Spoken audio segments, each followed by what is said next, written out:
संघर्ष ना तकलीफ तो खाक मजा है जीने में, ना संघर्ष ना तकलीफ तो खाक मजा है जीने में। बड़े बड़े तूफान थम गए जब आग लगी हो सीने में। तो आइए अपने सपनों को साकार करने के लिए एक बार फिर से आपका स्वागत है एमएस इंस्टीट्यूट चैनल पर। आज हम 2025 के प्रीवियस ईयर क्वेश्चन पेपर के सेट नंबर 1 के पेपर कोड है 822 बीवी। अपने अनुसार पेपर में हम मिलाएंगे पेपर कोड 822 बीवी। पहले भी मैंने बताया था, फिर बता रहा हूं कि हमें बोर्ड पेपर में अच्छे अंक प्राप्त करने के लिए प्रीवियस ईयर के पूछे गए अनसॉल्व्ड पेपर में जो क्वेश्चन है उन्हें सॉल्व कर लेंगे और हमारा परसेंटेज बहुत बेहतर होगा और सभी क्वेश्चंस बहुत अच्छे से आएंगे। तो चलिए देखते हैं, पूरी वीडियो को देखेंगे, स्किप बिल्कुल नहीं करेंगे ताकि एक एक क्वेश्चन बारी बारी समझ में आए। प्रत्येक क्वेश्चन 2 नंबर का पूछा जाता है, यानी जो हमारा खंड वर्णनात्मक प्रश्न होते हैं इसमें प्रश्न नंबर जो 1 होता है, इसमें 5 प्रश्न पूछे जाते हैं। प्रत्येक प्रश्न 2 नंबर का होता है, तो टोटल प्रश्न हमारे 10 नंबर के हैं। टोटल कितने नंबर के हैं? 10 नंबर के हैं। तो आइए एक एक क्वेश्चन को बारी बारी सॉल्व करते हैं। जहां समझ में ना आए, कोई प्रॉब्लम हो, आप मैसेज कमेंट बॉक्स में डाल सकते हैं। और अगर आपको पास कोई बेहतर है कि सर आप ऐसे पढ़ा तो हम लोग ज्यादा अच्छा आएगा, क्योंकि माइंड आपका है, समझ आप सकते हैं, तो बोले कि सर आप ऐसे पढ़े तो ज्यादा समझ में आए तो मैं वैसे ही पढ़ाऊंगा। तो आइए प्रत्येक क्वेश्चन को बारी बारी से सॉल्व करते हैं और देखते हैं। हर एक क्वेश्चन समझ में आएगा, बस वीडियो को बिना स्किप किए एंड तक देखते रहना बस, ठीक। तो हमारे पास पहले प्रश्न का जो उप प्रश्न का नंबर है, इसमें कह रहा है कि एक लंब वृत्तीय, कौन सा? एक लंब वृत्तीय शंकु की ऊंचाई तथा आधार का व्यास क्रमशः 28 सेंटीमीटर और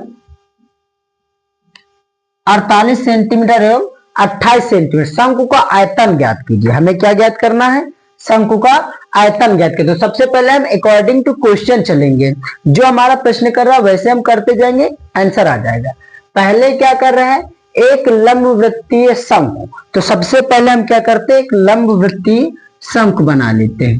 तो ये हो गया हमारे पास बेटा, माय डियर, मेरे प्यारे बच्चों, एक शंकु हो गया। ये क्या हो गया? शंकु। और इस शंकु में ये हमने वृत्त पर क्या डाल दिया? वृत्त पर हमने लंब डाल दिया। ये हमारा लंब हो गया, ये हो गया हमारा लंब वृत्तीय शंकु, ठीक।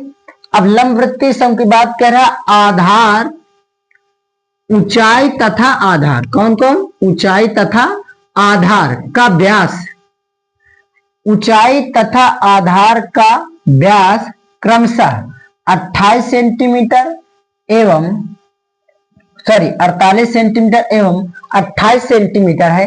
शंकु का आयतन ज्ञात कीजिए।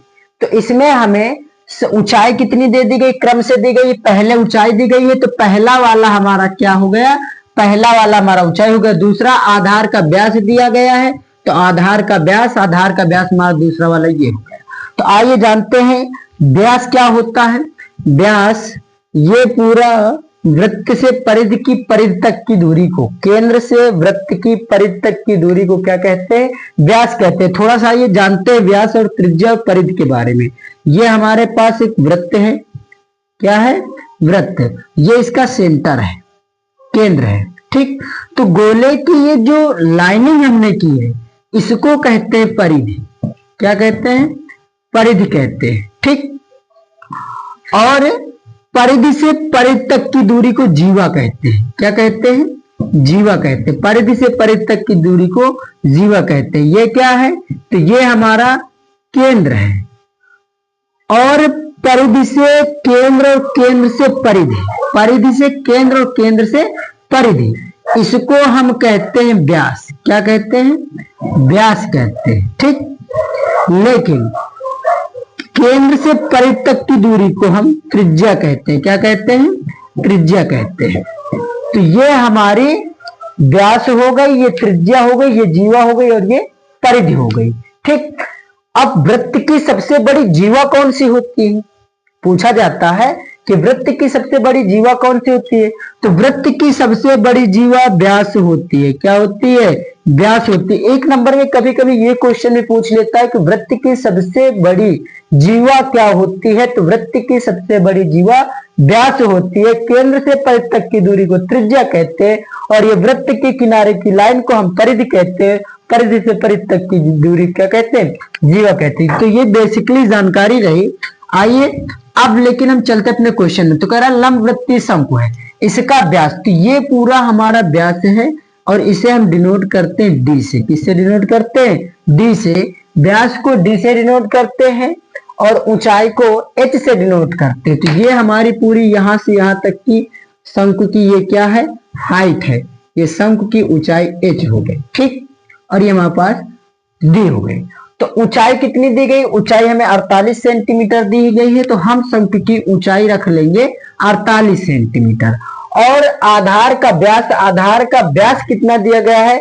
तो व्यास दिया गया है हमें 28 सेंटीमीटर। व्यास से हम त्रिज्या निकालेंगे, तो त्रिज्या, तो जो हमारी त्रिज्या होती है, त्रिज्या व्यास की आधी होती है, यानी d/2। त्रिज्या को r से डिनोट करते हैं, तो r is equal to D की वैल्यू 28 है, तो 28/2 काट देंगे तो 14 दुनिया 28 हो जाएगा। यानी हमारे पास त्रिज्या कितनी आ गई? तो त्रिज्या आ गई 14 सेंटीमीटर। कितनी आ गई? 14 सेंटीमीटर। अब क्वेश्चन में कह रहा है शंकु का आयतन ज्ञात कीजिए। क्या ज्ञात कीजिए? शंकु का आयतन। तो शंकु का आयतन निकालेंगे प्यारे बच्चों। तो शंकु का आयतन होता v बराबर 1/3 पाई r स्क्वायर h। क्या होता है शंकु का आयतन? 1/3 पाई r स्क्वायर h। हमारे पास r भी है और h भी है, वैल्यू रख देंगे, शंकु का आयतन आ जाएगा। तो v बराबर 1/3 पाई। तो पाई का मान बेटा फिक्स होता है। पाई का मान जो प्रमाणित मान है वो होता है 22/7 होता है। कितना होता है? 22/7। पाई का प्रमाणित मान 22/7 होता है। तो यहाँ पर पाई का मान रखेंगे, तो 22/7 22/7 आर की वैल्यू रखेंगे, तो आर हमारे पास है 14, तो 14 का स्क्वायर, और एच की वैल्यू रखेंगे, तो एच की वैल्यू है 48। कितनी है? 48 है। सभी की वैल्यू को हमने रख दिया, तो सॉल्व करेंगे। v बराबर 1/3 22/7 कितना हो गया? 22/7। 14 का स्क्वायर लिख देंगे, तो 4 चौको 16, 4 एकम 4, 4 8 1 9, 196, ठीक। और गुणे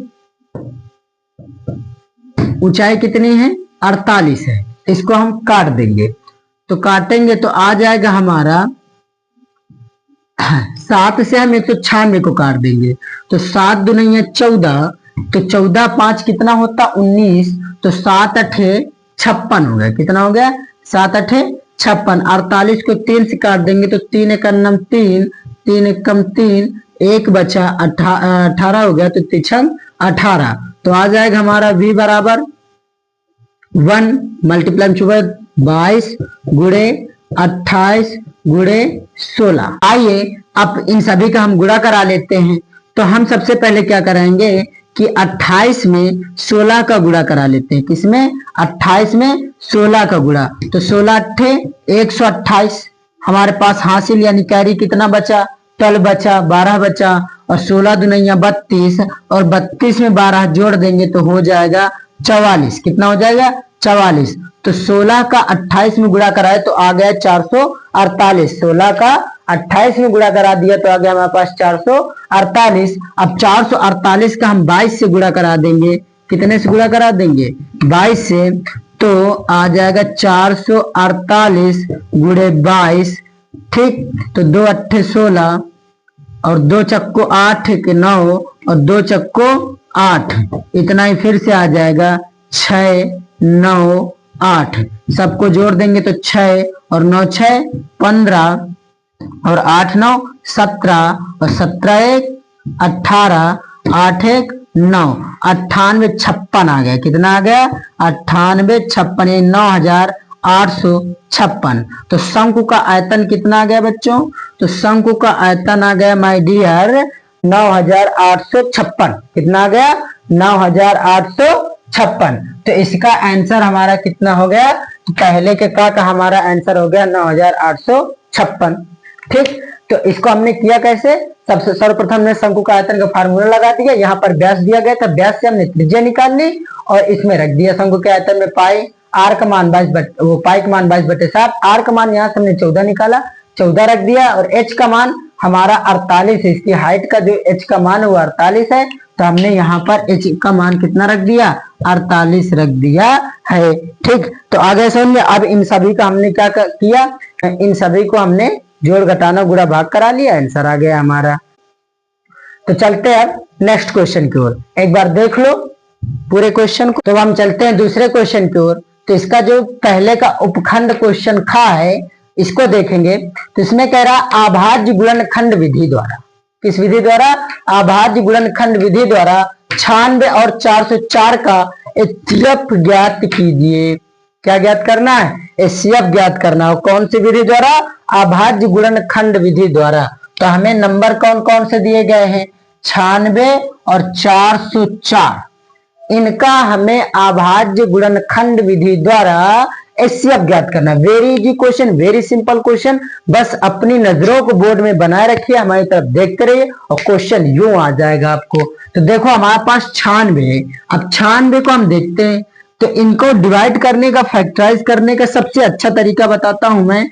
0 आ जाए, अगर किसी भी डिजिट के लास्ट में 0 आ जाए, 2 आ जाए, 4 आ जाए, 6 आ जाए, 8 आ जाए, क्या आ जाए? 0 आ जाए, 2 आ जाए, 4 आ जाए, 6 आ जाए, 8 आ जाए, यानी 0 से लेके 10 तक में जो सम संख्याएं हैं, ठीक, 0, 2, 4, 6, 8, इन सभी को हमें 2 के पहाड़े से काट देना है। कितने के पहाड़े से काट देना? 2 के पहाड़े से काट देना। यानी यहां पर देखो क्या लास्ट में 0 है? नहीं है। 2 है? नहीं है। 4 है? नहीं है। 6 है? हाँ है। तो 6 है तो हम 2 के पहाड़े से काट देंगे। ठीक, तो 2 के पहाड़े से काटेंगे तो 2 के पहाड़े जब फैक्टराइज करेंगे तो हमें 2 को पहाड़ा पढ़ना है कि 9 से ज्यादा ना हो। तो 2 चक्को 8 हो गया, एक यहां पर हासिल बच गया, तो ये हो गया 16। तो 2 अट्ठे 16। अब देखो लास्ट में 8 आ गया और लास्ट में 8 है तो किससे काटेंगे? 2 के पहाड़े से काटेंगे, यानी 2 दूनी 4 और 2 चक्को 8 हो गए। फिर अब देखेंगे लास्ट में 4 आ गया तो 4 को भी 2 के पहाड़े से काटेंगे, तो 2 एक कम 2, 2 दूनिया 4। अब लास्ट में 2 आ गया तब भी 2 के पहाड़े से काटेंगे, तो 2 6 का 12। अब लास्ट में 6 आ गया और लास्ट में 6 आया तो फिर से 2 के पहाड़े से काटेंगे, तो 2 तिया 6 और 3 को 3 के ही पहाड़े से काटेंगे, तो 3 एक का 3 आ गया। ठीक, तो ये हमने 96 काट लिया, 96 के फैक्टराइज कर लिया। ठीक, अब हम फैक्टराइज कर लेते हैं 404 के। किसके फैक्टराइज कर लेते हैं? 404 के फैक्टराइज कर लेते हैं। तो 2 दूनी 4 और 2 शून्यम 0 और 2 दूनी 4। फिर करेंगे तो 2 एक कम 2, 2 शून्यम 0 और 2 एक कम 2। अब 101 101 से ही कटने वाला है, तो 101 एक कम 101। ठीक, अब इतना हो गया। चलो इनका अभाज्य गुणनखंड निकाल लेते हैं। तो जो हमारे पास 96 है, क्या निकालना है इनका? अभाज्य गुणनखंड। क्या निकालना है? अभाज्य गुणनखंड। जब इनका अभाज्य गुणनखंड निकालेंगे तो पहली संख्या हमारी 96 है, 96 है, इसके फैक्टर देखेंगे तो 2 कितनी बार आया? 1, 2, 3, 4, 5। अभाज्य गुणनखंड में क्या करते हैं? जो नंबर जितनी बार आया हो उसकी उतनी घातें बना लेते हैं। ठीक, तो पहले हम इसका देख लेते हैं। तो आ गया हमारी 2 की घातें 5 गुणे 3 आ गया। इसके बाद हम 404 के खंड बना लेंगे। किसके खंड बना लेंगे? 404 के। तो 404 में हम देखेंगे कि दोनों 2 कितनी बार है? तो 1, 2, 2 बार 2 आया है, तो 2 की घात 2 गुणे 101। तो ये इनका निकल आया अभाज्य गुणनखंड। क्या निकल आया? अभाज्य गुणनखंड। अगर हम इनका एचसीएफ देखें तो मैं घातों से बताएंगे तो शायद डिफिकल्ट लग सकता है, मैं विस्तारित रूप से बताता हूं। जैसे 2 कितनी बार? 5 बार है, तो 1 2 3 4 5 और ये आ गया हमारा 3। ठीक, और इसके बाद दो, इसमें कितनी बार, 2 बार, तो 1 2 गुणे 101। देखते हैं दोनों में कॉमन क्या, तो दोनों में एक बार 2 ये कॉमन हुआ और एक बार 2 ये कॉमन हुआ। तो एचसीएफ निकालने में हम क्या करते हैं, जोड़े बनाते हैं। तो 1 2 का ये जोड़ा बन गया तो 2 आ गया, और 1 2 का ये जोड़ा बन गया तो 2 आ गया, और 2 का 2 से गुणा करा देंगे तो 2 दूनी 4 हो गया। यानी इन सभी का एचसीएफ निकलने वाला क्या है, 4 निकलने वाला है। तो ये रहा अभाज्य गुणनखंड विधि से एचसीएफ। एक बार फटाफट क्वेश्चन को देख लो और समझ लो। अगर ना समझ में आए तो कमेंट बॉक्स में मैसेज करें। तो चलिए अब चलते हैं नेक्स्ट क्वेश्चन की ओर और देखते हैं वो क्वेश्चन कैसा है। पूरी मैथ आपको एकदम इजी लगने वाली है, हलवा।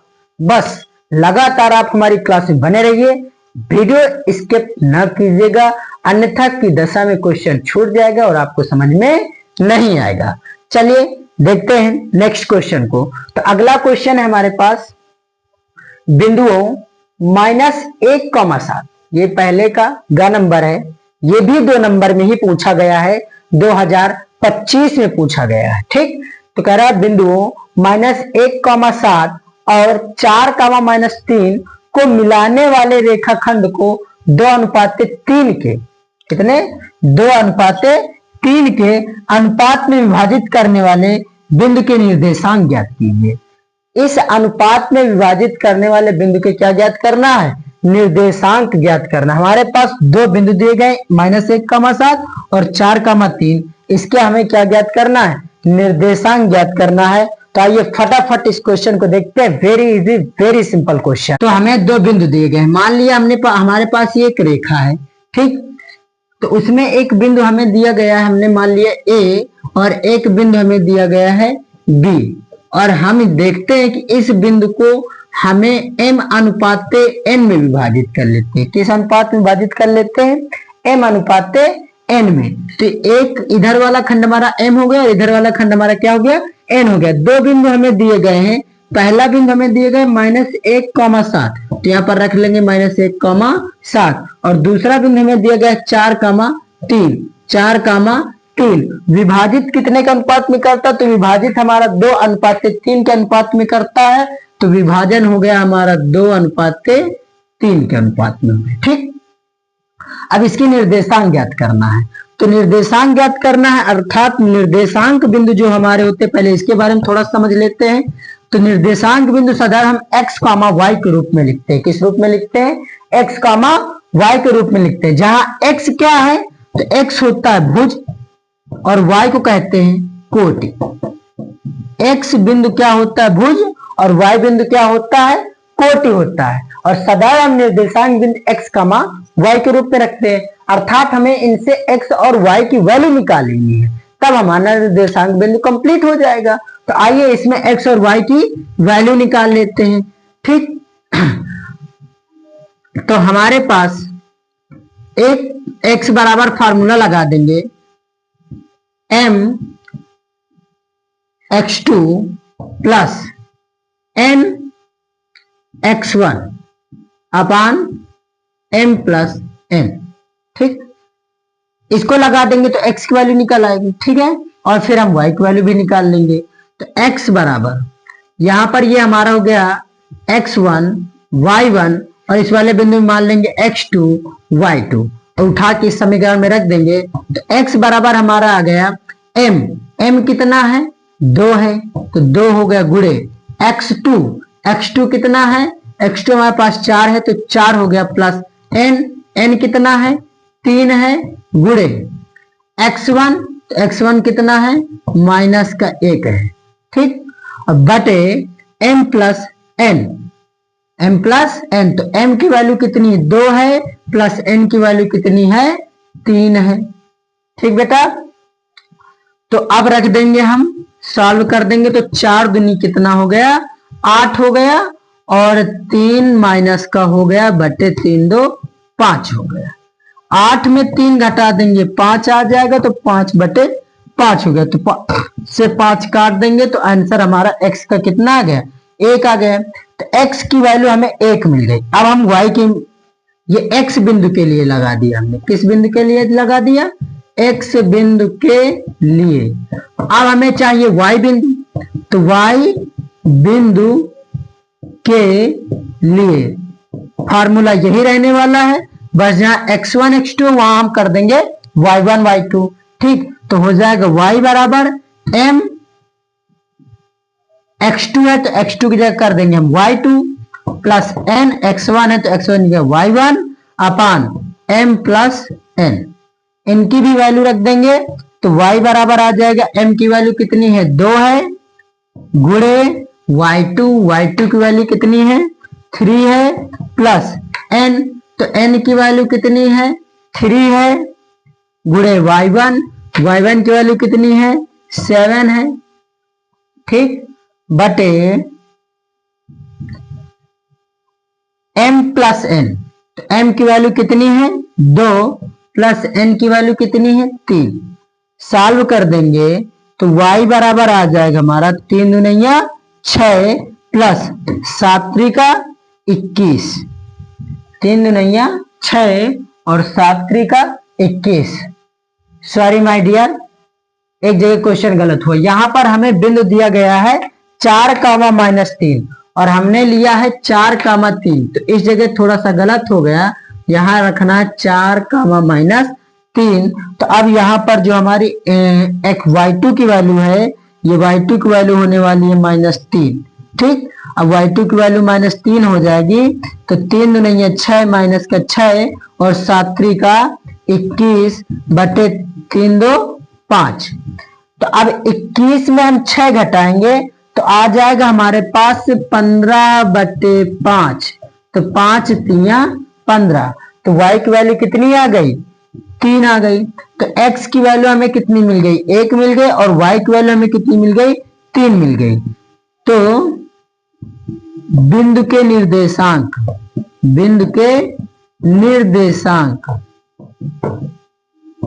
अब बिंदु के निर्देशांक हम निकालते हैं x, y के रूप में। तो x, y बराबर x की वैल्यू कितनी है हमारे पास 1 आई, y की वैल्यू कितनी आई, y की वैल्यू 3 आई। तो हमारा निर्देशांक बिंदु आ गया 1,3। यानी इसको विभाजित करने वाले, जो रेखाखंड में विभाजित करने वाले बिंदु के निर्देशांक कितने होंगे 1,3 होगा। कितना होगा 1,3 होगा।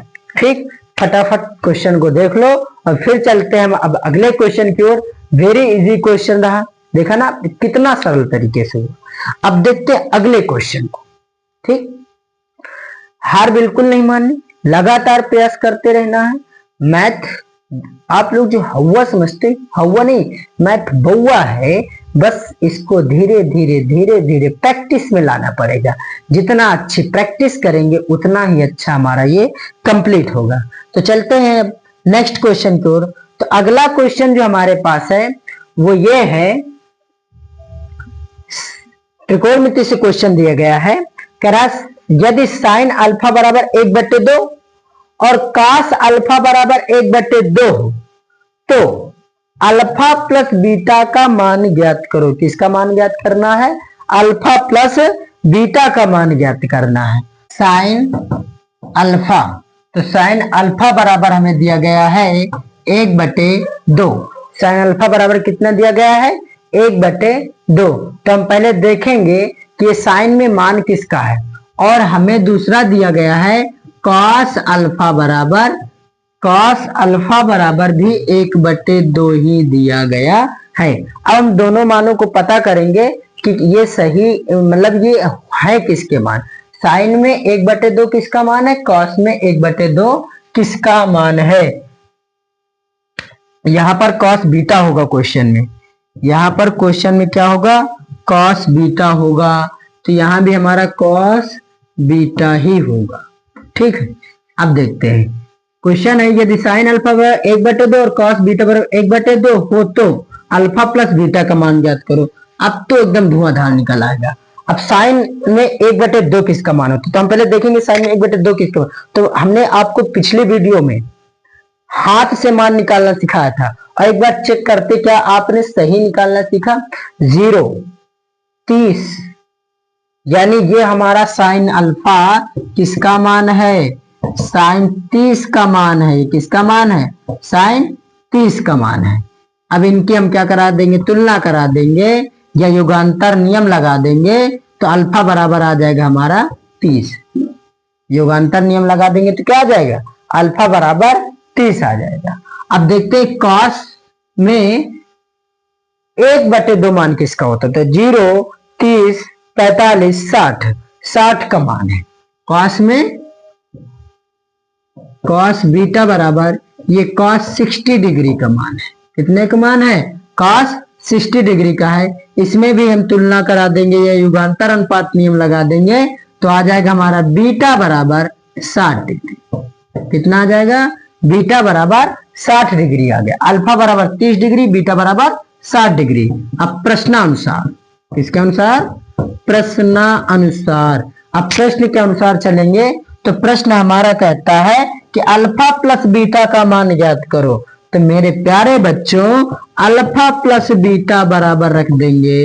अल्फा की वैल्यू है 30 प्लस बीटा की वैल्यू है 60। अब जोड़ देंगे तो अल्फा प्लस बीटा बराबर आ जाएगा 90 डिग्री। कितना आ जाएगा? अल्फा प्लस बीटा बराबर कितना आ जाएगा? 90 डिग्री। तो देखा बेटा कितना इजी क्वेश्चन रहा। यहाँ पर हमसे कह रहा अल्फा प्लस बीटा का मान ज्ञात करो। हमने फटाफट देखा कि साइन में 1/2 किसका मान है, कॉस में 1/2 किसका मान है, रख दिया। इनमें योगांतर अनुपात नियम लगा दिया, तुलना करा दी तो अल्फा बराबर 30 आ गया और बीटा बराबर 60 आ गया। अब प्रश्न अनुसार हम चले गए तो प्रश्न में कह रहा था कि अल्फा प्लस बीटा का मान ज्ञात करो। तो अल्फा प्लस बीटा की जगह हमने 30 प्लस 60 रख दिया, सॉल्व कर दिया, 90 डिग्री आ गया। तो अब चलते हैं हम नेक्स्ट क्वेश्चन की ओर। अगर वीडियो पसंद आ रही है, अगर सारे क्वेश्चन पसंद आ रहे हैं तो यहाँ गला भी सूख रहा है तो वीडियो को लाइक करें, सब्सक्राइब करें और अपने मित्रों को भी शेयर करें ताकि वो भी बोर्ड पेपर की अच्छी तैयारी कर सके। ठीक, अब हम चलते हैं नेक्स्ट क्वेश्चन की ओर। हमारा अगला क्वेश्चन क्या है? तो अगला क्वेश्चन कह रहा है बिंदु P -6,8 की मूल बिंदु से दूरी ज्ञात कीजिए। तो ये हमारा जो हमारा ग नंबर क्वेश्चन था, ये भी हमारा किससे था? ये क्वेश्चन हमारा था निर्देशांक ज्यामिति से।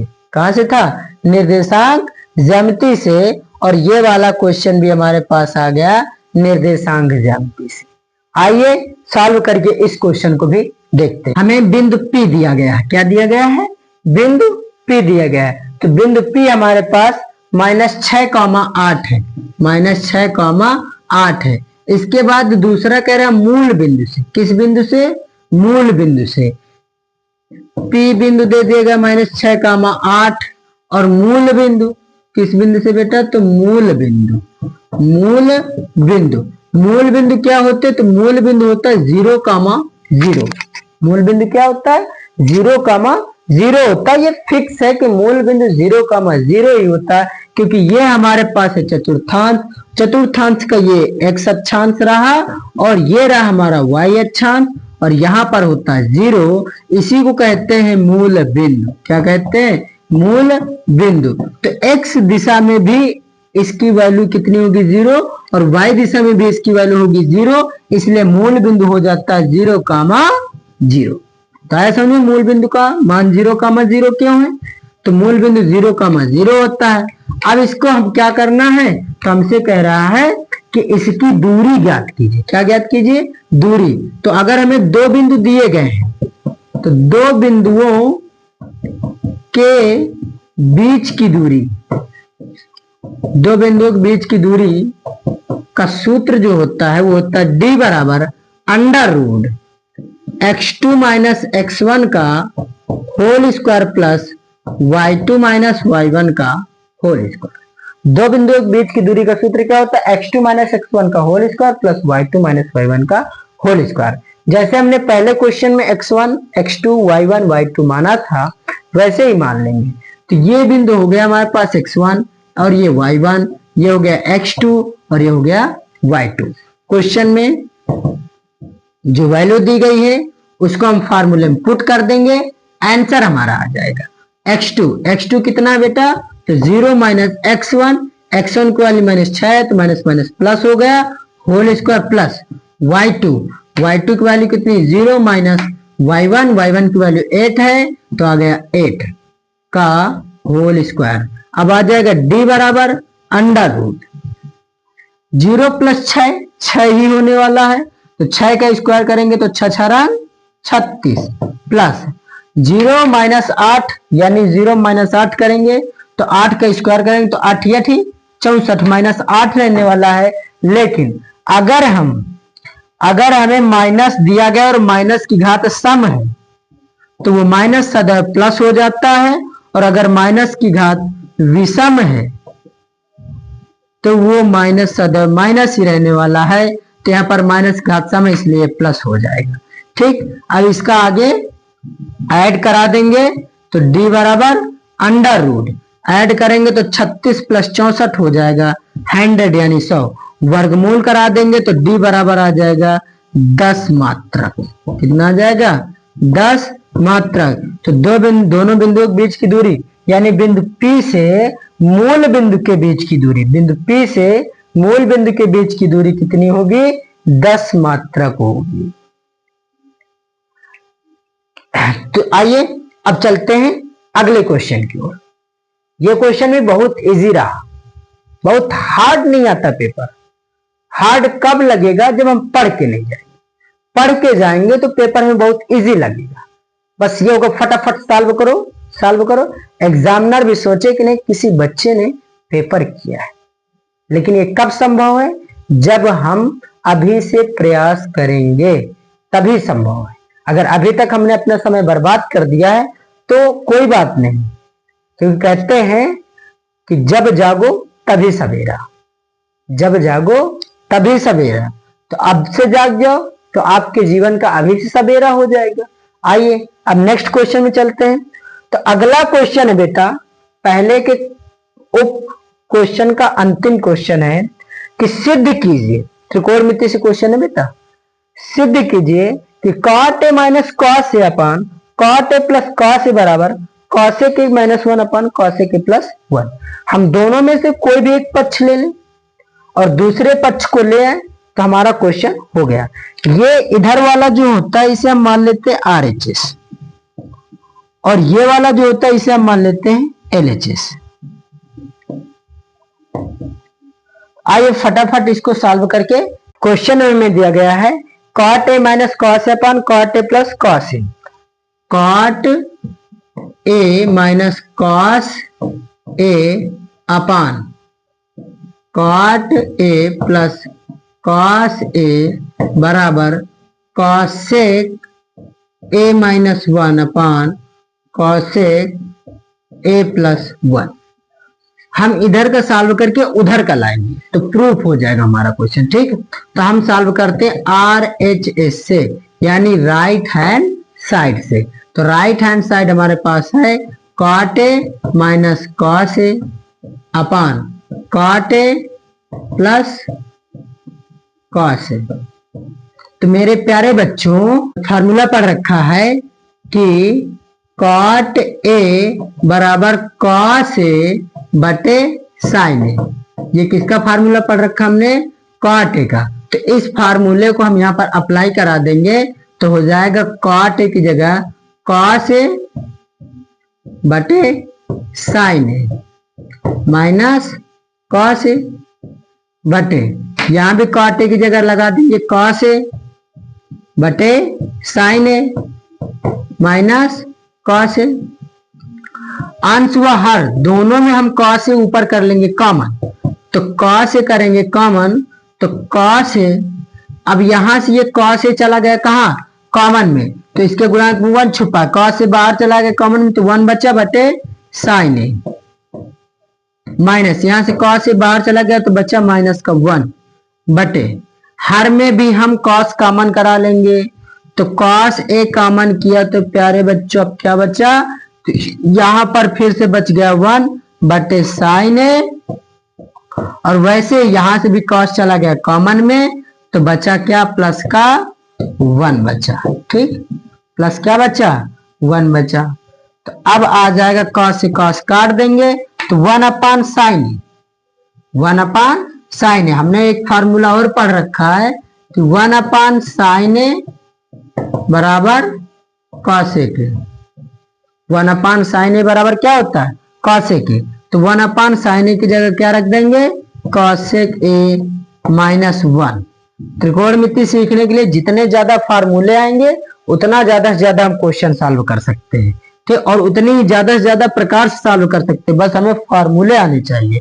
तो 1/sin a बराबर यहाँ का क्या हो जाएगा, cosec a, और ये प्लस क्या हो गया, 1 आ गया। तो ये आ गया हमारा, जितना RHS निकला उतना ही हमारा ऑलरेडी पहले से LHS था, तो हो गया हमारा RHS बराबर LHS। Question is the proof that, यानी प्रश्न हमारा सिद्ध हुआ। प्यारे बच्चों, अगर समझ में आया तो वीडियो को लाइक करें और शेयर करें। अगर अभी तक आप लोगों ने सब्सक्राइब नहीं किया तो सब्सक्राइब करें, और अन्य सब्जेक्ट की भी अगर क्लासेस ऐसे ही चाहिए तो कमेंट करके बताएं, आपको वो भी प्रोवाइड कराई जाएंगे। तो आज के लिए इतना ही। स्वस्थ रहिए, मस्त रहिए, अपना ख्याल रखिए, अपने जीवन के उज्जवल भविष्य के लिए मेहनत करिए और हमारा भी साथ दीजिए, हम आपका साथ दें।